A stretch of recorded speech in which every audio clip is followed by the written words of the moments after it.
Catherine spent 13 years training to become a head cutter. She's had these tailoring shears her entire career. They're designed to effortlessly glide through cloth without being lifted up. You have to concentrate, because if you don't, you might just cut into a very expensive piece of cloth. Using a special tailor's code, Catherine draws chalk outlines to craft bespoke suits for the world's wealthiest clients. Everybody you can think of in the public eye, from Churchill to Fred Astaire, will have discreetly had their garments made for them in Savile Row. On this exclusive street, even ironing is an art form. A custom two-piece suit like this one can cost nearly £6,000 and takes 4 months to make. That's more than 5 times the price of a ready-to-wear suit from a high-end brand like Brooks Brothers. We travelled to the home of bespoke tailoring to find out what makes these suits so expensive. When buying a suit, there are 3 main categories: off the rack, made to measure, and bespoke. Off the rack suits come in standard sizes, while made to measure suits start from the same base pattern adjusted for each customer. But at bespoke ateliers on and around Savile Row in London's Mayfair district, tailors craft one-of-a-kind garments completely from scratch. Bespoke suits are infinitely customizable, but they take much longer to produce. The process requires close, personal interaction with the client. On Savile Row, you're not just paying for the suit, you're paying for the tailor. Every tailor, like a hairdresser, has a different style, a different approach, so you just have to find the right one for you. Catherine Sargent became the only female master tailor working on Savile Row after opening a shop on the street in 2016. Today, her shop is located within the so-called Golden Mile of Savile Row on nearby Brook Street. Catherine has worked with many high-profile clients over the years, most of whom she's not allowed to mention. Made a coronation uniforms for a king, and I was flown to their country to have the fittings. And not all are human. We have fitted out their 4-legged friend before, so yeah, a bespoke dog coat with a couple of those. To become a member of the Savile Row Bespoke Association, tailors must work within a specific area of London, offer 2,000 different fabrics, and cut each suit from a unique paper pattern. Even a try-on is a major event. The months-long suit-making process starts with the consultation, a chance for the tailor to get to know their client and their needs. Today, her client is Richard Stoppard, a local finance executive who is looking to buy his very first bespoke suit from Savile Row. I really wanted to treat myself to something that I thought gave me a little bit more gravitas, a little bit more standing. I'm not going to lie and say that it's a small amount of money, but I see it as a smart investment. Early on, Catherine establishes basic details like the suit type and materials. But she also takes time to develop a relationship with each client by asking specific personal questions. There's a person at the heart of the creation. It's not just the tailor and their interpretation. You're making something that's really truly bespoke. She says the only struggle is managing expectations. Every man that I make a suit for wants to look like James Bond. It shouldn't be like an intimidating experience. It should be really like super relaxed and very, informative. During the first meeting, she carefully takes the client's measurements. With these, Catherine crafts the most crucial piece of the bespoke suit, the paper pattern. Patterns are 2-dimensional representations of each garment with instructions on how pieces should fit together. Catherine keeps every client's pattern on hand for future orders. Pattern cutting, fitting, problem solving, it's always shapes and dimensions, 2D to 3D, and I'm kind of like a tailoring nerd in that way. Catherine works meticulously to ensure each piece is drawn to scale.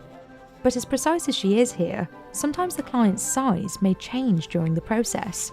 You measure somebody and then they come for a fitting and they've changed shape, lost weight or gained weight, and the measurements change, but we make the garments and the patterns so we can adapt them for that. Once she's done sketching, she carefully cuts out each shape. These are my paper shears. Every time we do a fitting, we take it from 3D to 2D and back again. So we're constantly working on the pattern and altering the pattern. Catherine uses these initial patterns to figure out how much cloth she needs. The most commonly used fabric is British wool. You can shape it, you can stretch it, you can shrink it. It is a joy to work with. She gets most of her fabrics from storied London cloth merchants, like Holland and Sherry, where the fabrics are often locally sourced. A typical jacket made from British wool starts at around £4,350. But some materials can boost the price significantly, like cashmere or vicuña wool from Peru.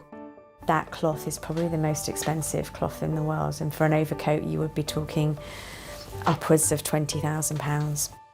Catherine says she prefers robust materials because her goal is to create a suit that lasts for decades.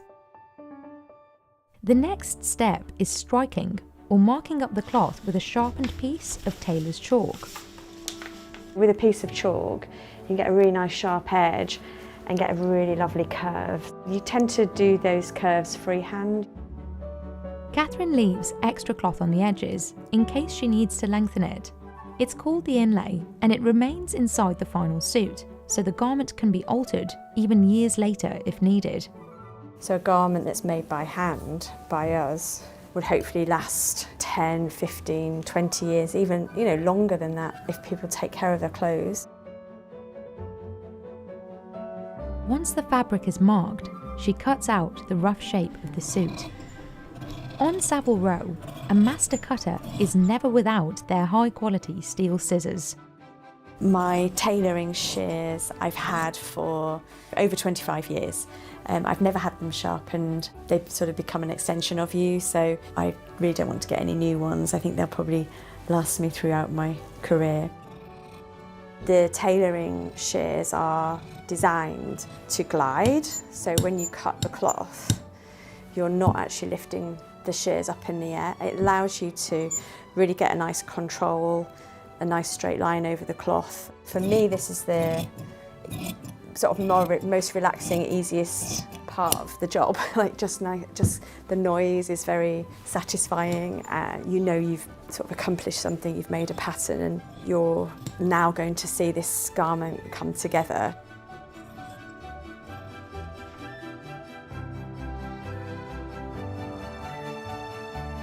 At this stage, Catherine hands this bundle over to her apprentice, Emma Warner. Working off of Catherine's chalk guidelines, Emma does a first pressing of the fabric and arranges the pieces. Then she uses a thick white thread called basting thread to hand stitch the cut pieces of cloth together and shape it into a wearable garment. I'm going to use the hem for the top part because you want to keep the shape in the jacket. If it's canvas like this, you will have the shape of the bust in the canvas more than if you would do it on the flat. So that's why we're using it now. But then later we also use it to press the collar because the collar is also on a round. This basted suit is what the client tries on at the first fitting. The loose stitching allows Catherine to easily take it apart and make any necessary adjustments. To make sure that it's exactly as they want it to be before we go ahead and take it further. How does it feel under the arms? Yes, plenty of Is it room, comfortable? I think, yeah. It's not too low. No. Can you move around freely? Yeah, I think so. Yeah? This one looks good. This one looks a little bit short, doesn't it? During the first fitting, Catherine marks any adjustments on the cloth in chalk using a special tailoring code. A straight line would mean shorten or take in, and a line with a cross like that would mean let out or lengthen. Once the client is happy, the garment is broken down and flattened again. Catherine updates the paper pattern to reflect any changes. For bespoke suits, clients usually come in for 2 or 3 fittings, during which minute adjustments are made to make sure every measurement is exactly right.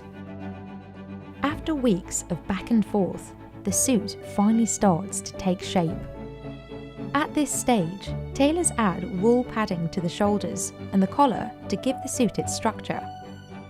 We actually put shape into the garment at this point. So when you try it on next time, you'll just see that it's got a little bit more form to it. It's not a flat shape.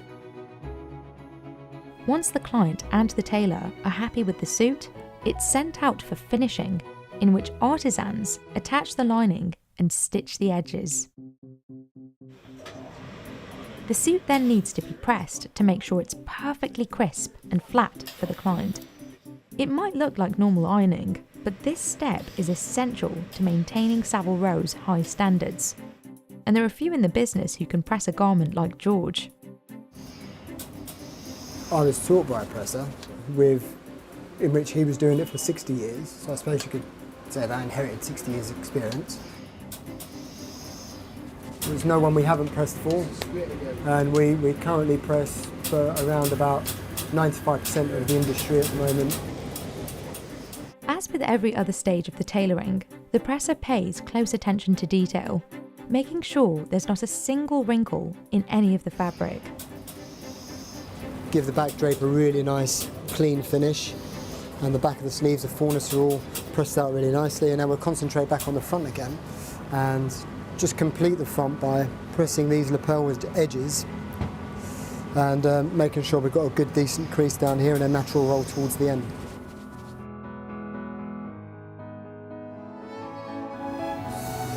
That's pretty much it. After months of work, Richard returns one last time to try on the final suit and to make sure everything is just as he imagined. I think it's interesting on how wearing the suit makes me feel. At the moment, slightly emboldened, luxuriant. It's an interesting, sort of quite emotional experience, if I'm honest. You can normally tell as soon as they put something on, like they just kind of like their posture might be a little bit different. Looking at something on the body in the mirror for the first time when it's completely finished can be quite daunting, but once they've left the building with the garments and they've started wearing them, we quite often get good feedback saying, oh my gosh, it's really brilliant, and people stop me and ask me where did I get the suit made. Catherine started as an apprentice in 1996, and by 2016 she had made history by becoming the first female head cutter and master tailor on Savile Row. Now, others are following in her footsteps. The Savile Row Bespoke Association says it's added more than 50 apprentices since 2004, and Catherine has noticed more women in this new crop of aspiring master tailors. I think gender should not be a barrier to following your passion and your love for this craft. So many women are now becoming tailors and cutters, so it's really, really great to see. It's something I'm personally very proud of. A lot of the customers are still male, and the perception, I think, from a lot of the houses are that cutters should therefore be male. That doesn't matter at all to me, and we've proved that it does work, and a woman can do this job equally as well as any man, if not sometimes better.